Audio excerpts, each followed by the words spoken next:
former President Rodrigo Roa Duterte at si former President Gloria Macapagal Arroyo nagtagpo kasama itong si former Senator President Tito Soto.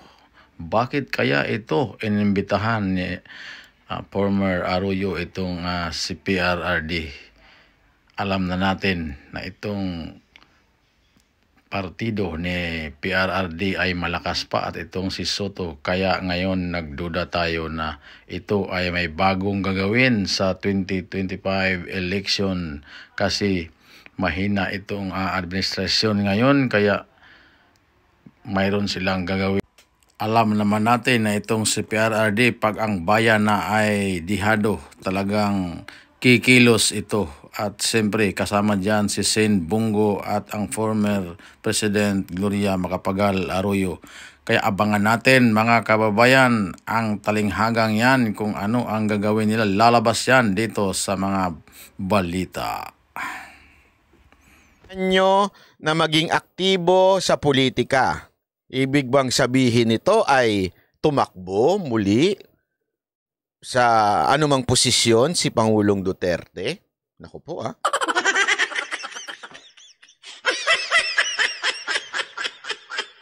O maaari namang maging aktibo in a sense na tandaan ninyo, si Pangulong Duterte ay meron pa rin pong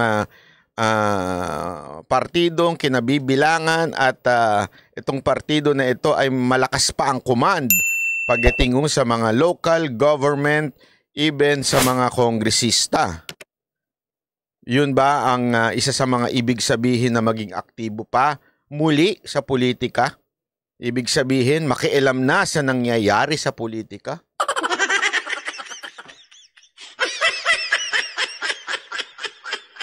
Dahan-dahan lang, Banat Bay. Baka mabitawan mo yung ano. Doon nga sa aking post, sinabi ko doon, alin dito sa tatlo ang pinag-usapan ng Pangulong Duterte at si dating Pangulong Arroyo? Ano ang pinag-usapan nila? Tungkol ba ito sa kawalangyaan at kakapalan ng muka ni Tambaluslos? Oy. Bakit ko nasabi yun? Tandaan ninyo, nagkaroon ng hidwaan between Gloria and Tambaluslos. Kaya nga biglang nag-resign, 'di ba, si Vice President Sara Duterte dahil dinemote si Gloria Macapagal Arroyo nang without informing the Vice President. Alam naman natin magkakapartido 'yan. Kaya nga ang sabi niya Tambaluslos, 'di ba? So, ito kaya itungkol sa pagiging abusado, greedy ni Tambaluslos, hindi lamang sa budget. Kasi kung matatandaan ninyo, pinag-usapan na rin natin ito. Diba? Huwag niyong kakalimutan yung mga pinag-uusapan natin. Kasi ito, mga A1 information ito Pinag-usapan na natin na maraming naaasar ng mga kongresista dahil nga masyadong nagiging greedy daw ang pamumuno ni Tambaluslos. Naman po natin pagdating sa budget, malakas ang kapangyarihan ng isang Speaker of the House. Bakit to? Siya talaga ang nag-aayos ng budget ng mga kongresista, yung kanilang mga quote-unquote proposed project. Yung mga, alam naman natin, yung mga walang katapusang flood project at rock netting project, yung mga yan. Ang nagdi-decide kung ikaw ba ay mabibigyan ng proyekto o mabibigyan ka ng allotment sa project mo, walang iba kung hindi si Tambaluslos at saka si yung sa appropriation, di ba? Si Zaldico. Kaya may mga nagsasabi, kinikwento noon, di ba? Madalas ko nang kwento ito sa inyo. Marami na ang naiinis na kongresista. Kaya nga, napraning na ho yan Napraning na ho yan si Tambaluslos at napraning na ho yan dahil sa akala niya, ikukudita na siya, kaya niya binaba at kanyang, alam mo yung pinakita yung kanyang power sa pamamagitan ng pag-demote dito kay Gloria. Oh, kaya lang bumuelta. Oh, 'di ba? Bakit? Pinagtanggol ni Sara Duterte. Naku po. Kunwari bati-bati pa sila. Kunwari. Oh, ngayon, nasundan 'yan. Baka akala nyo yung mga kongresista lang ang nagsabi niyan. Nasundan 'yan. Sino pa? Nasundan niya ni Mayor Magalong, di ba? Nasabi niya, talagang itong mga kongresista na ito, abay, tumataas na ang mga porsyento. Kung dati maliit lang, ngayon malaki na. Tapos, ang binabawasan na yung ating mga uniform personnel, ang pensyon ng uniform personnel. Sa madaling salita, yung issue dyan kay Tambaluslos, ay marami na hong lumalabas. Iba-ibahang partido na ang naglalabasan. Ibig sabihin, iba-iba ho ng area. Hindi na ho yan iisang kalaban. Ibig sabihin, marami na ho nagsasalita. At eto na naman, si Gloria na mismo ang lumapit sa Pangulong Duterte. Naku po. Tandaan natin, ha? Tandaan ho natin. Dalawa ang masasabi nating malaking paksyon dyan sa Kamara. Walang iba kung hindi ang mga paksyon ni Gloria, which is yung Lakas, at ang partido ng ating Pangulong Duterte na PDP. Yan ang mga malalakas dyan. Okay? Kasi baka sinasabi nung iba, partido rin naman ni Romualdez yung yung Lakas. Oo, pero tandaan natin, mas sinusunod diyan si Gloria at walang iba kung hindi si Vice President Sara Duterte, di ba? Kesa kay Tambaluslos.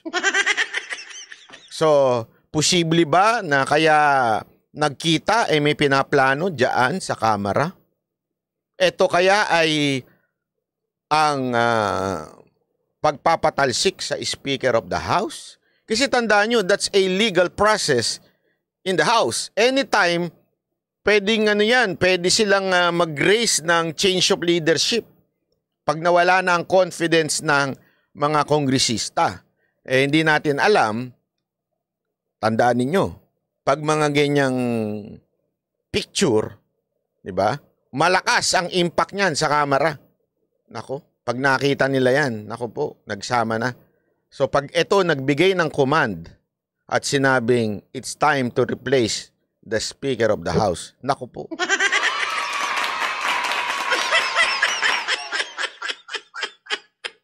Tandaan ninyo, ang Speaker of the House din na may hawak sa budget ng mga executive branch agencies, ang mga tulad ng mga departamento, DSWD, DOLE, lahat. So, ibig sabihin, kontrolado ng Speaker of the House ang mga budget na yan. Tandaan ninyo, pagdating sa mga local, ibig sabihin, yung mga probinsya, minsan, di ba, alam naman natin, mga kongresista, ginagamit ang mga departamento ng ating gobyerno para makatulong. Tapos, ipapaskill nila yung pangalan nila doon.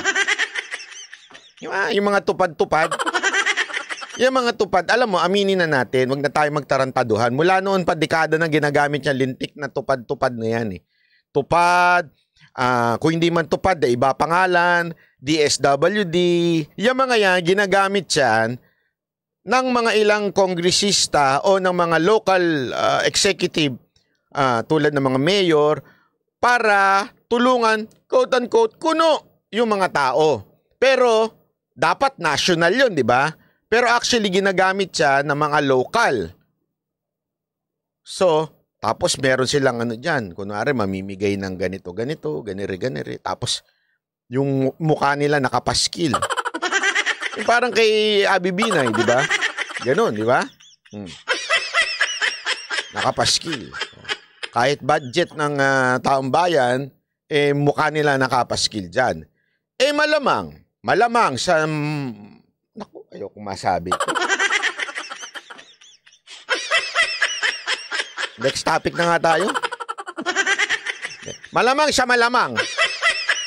Ng mga raid na nagaganap lokohan, yung mga ganyan. Hindi natin alam kung ano mangyayari talaga. So, basa-basa na lang tayo.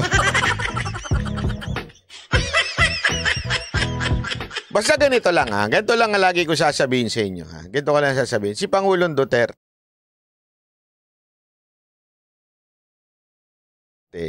mahal niya ng bayan niya. Pag alam niya nagkakamali, talagang hindi niya mapipigilan. Hindi niyo mapipigilan si Pangulong Duterte na ipaglaban ang bayan natin. Hindi niyo mapipigilan si Pangulong Duterte na gumalaw kung sa tingin niya talagang kakailanganin na at naaapi na ang mga Pilipino. At higit sa lahat, pagka nakikita niyang lumalala na ang droga sa ating lipunan.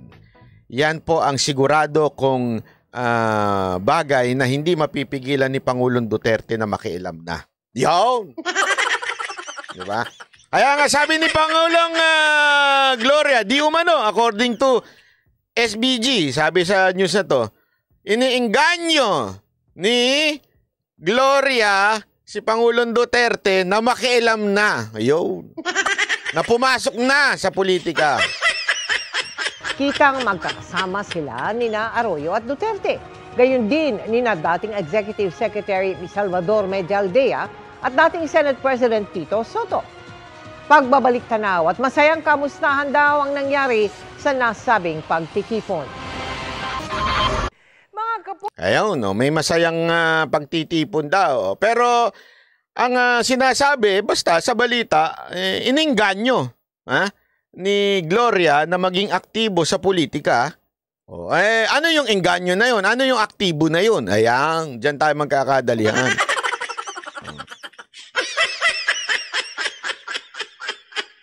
Kaya magkakaalaman. Sabi nito ni Sia, kung hindi ma-impeach ang presidente, kudita na lang or people power na lang. Wag tanggalin mo yung S. Pag people, ano na yan? Marami na yan. People power. Wala na S. People's power. Mahirap yun. Sobrang dami na yan. Biro lang, biro lang. Totoo po. Yan ang sinasabi ng iba. Kung talagang naaapi na ang taong bayan, yan ang panawagan ng iba. Actually, marami na marami na nananawagan dyan na magkaroon talaga ng mapayapang revolusyon. Sunod talaga dapat ay ang taong bayan. Kung darating tayo siguro dyan. Okay? Darating siguro tayo dyan pag tamang panahon na. Ewan ko lang kung ngayon Kaya lang kasi talagang nagiinit na ang ulo ng meron niya ako narinig. Ganun na lang. Puputok na daw talaga ang bulkan. Oo. Ganun na lang, puputok na daw talaga ang bulkan. Sabi ko nga, nako, no? Delikado ito. Ito pa, pag-usapan naman natin yung budget. Pinatutsadahan ni Vice President Sara Duterte si Senator Risa Hontiveros na komisyon sa confidential funds. Sabi ni Duterte, nagdadrama lang ang senadora. Buwelta naman ni Hontiveros, trabaho lang, walang drama. Nasa frontline na balitang yan si Marian Enriquez. Muling binakbaka ni Vice President Sara Duterte ang mga mambabatas na kumikwestiyon sa patuloy na paghingi ng confidential funds ng Office of the Vice President at ng Department of Education. Sa isang pahayag, kabilang sa mga binanggit ni Duterte, si Senator Risa Hontiveros. Bagamat nagagawa raw aliwin ng senadora ang publiko sa kanyang flair for drama sa mga pagdinig, nangangarap lang na iligal ang paglilipat ng confidential funds sa OVP.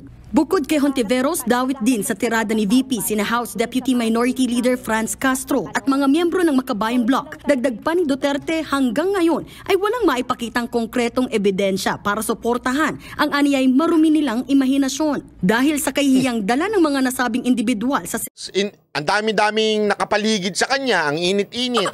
Daming sundalo, ang daming pulis. Naturalmente mainitan 'yan. Tsaka hindi ko sa pambabastos po ito Hindi naman po, alam naman natin pag medyo may built ang katawan ng isang tao, medyo mas madali yung pawisan, 'di ba? Mas naiinitan. Katino si Dada? Pawis na pawis. Hanggang ulo pawis na pawis, 'di ba? Pero pagkapayat ka, ginawing ka 'di ba? 'Di ba pagkapayat ka, hindi ka masyado naiinitan. Lahat naman ng ahensya naglalabas ng proposed budget. Hindi kayo special. O sabi nito isa, mainit talaga dyan, sir. Maraming demonyo sa paligid. Oo, ando sila yung Tiveros eh. Oh. Kung kumpiyansa nga raw si VP Sara sa mga confidential funds, bakit hindi niya ito ipagtanggol Ang init kaya niya suot na ganyan, oh? at sagutin ng diretso? Tanong pa ni Hontiveros, bakit ba kailangan ng OVP at DepEd ng confidential funds na mas malaki pa sa pondo ng DND at NICA? Bakit ba kailangan niya ng napakalaking pondo na walang audit o disclosure sa publiko? Given the significant responsibility of government officials, I expect a shred of competence when it comes to fiscal matters, like any Filipino taxpayer. Alam mo kung anong weird dito? Tandaan ninyo, nag-meeting naman sila eh. Nagkaroon ng closed session yan eh, yung mga senador. Di ba binalita din natin dito yan? Nagkaroon na sila ng closed session, tinatalakay ang confidential funds ng Office of the President and Vice President. Tinalakay naman doon. Bakit hindi niya questionin doon? Bakit hindi siya magsalita kasama yung mga senador niya? Di ba? Sa isang pahayag naman ni House Deputy Minority Leader Franz Castro, hindi entitled sa confidential funds ang OVP dahil hindi naman ito nakalagay sa approved 2022 national budget. Kaya dapat lang ipaliwanag ni VP Sara kung saan ginamit ang bawat sentimo ng 125 million pesos na galing sa Office of the President. Welta naman ni VP Sara, assumption lang ni Castro na walang confidential funds na itinalaga para sa OVP noong nakaraang taon. Nagbabalita mula sa Frontline, Marian Enriquez, News 5. Alam mo, meron kasi ako napanood tungkol dito sa confidential. Yan yung kini-question kasi ng itong mga makabayan block. Yung mabilisang pag-transfer ng confidential funds from OP to the Vice President. Okay?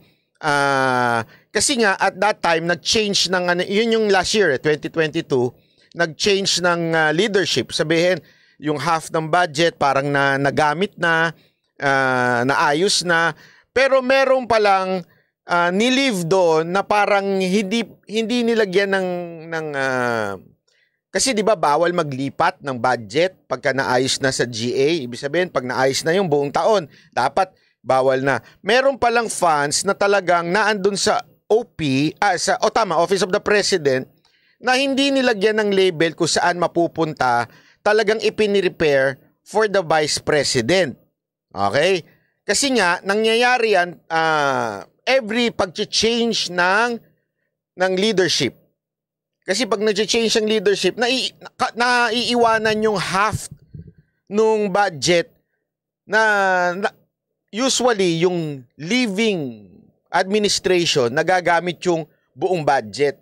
Actually, may problema tayo pagdating dyan eh. Kasi isipin nyo, nagpapalit ng presidente o nagpapalit ng administrasyon, half na, kalahating taon na. Diba? June yan. O, most likely June, July. May election, June, tapos July. Kalahati na, nagamit na yung budget. Yun ang problema, nagagamit na yung budget noong taon na yun. Paano mabubuhay yung taon, yung remaining months, kung walang budget ang isang opisina? Diba? Yun yung tanong dun eh. Tsumaranai na. Dare mo watashi ni kyoumi ga nai ndaro. Kaya iyan ang isa sa mga sinasabi nga na may inalat na noong pang-una. Yan yung pinag-argue nila na sinasabi ng makabayang black, mali daw, pero sinasabi naman dito, tama. Ang tanong ito, kung mali yan, bakit hindi nyo na lang i-demanda o di kaya kasuhan ang opisina? Hindi nila magawa yan kasi yan po ay alam na ng mga kongresista at ng mga senador. Nagigets nyo? Matik na yan, alam nila. Bakit nag-iingay itong mga makabayan black? Wala lang, gusto lang nila mag-iingay. Yun talaga ang issue dyan eh.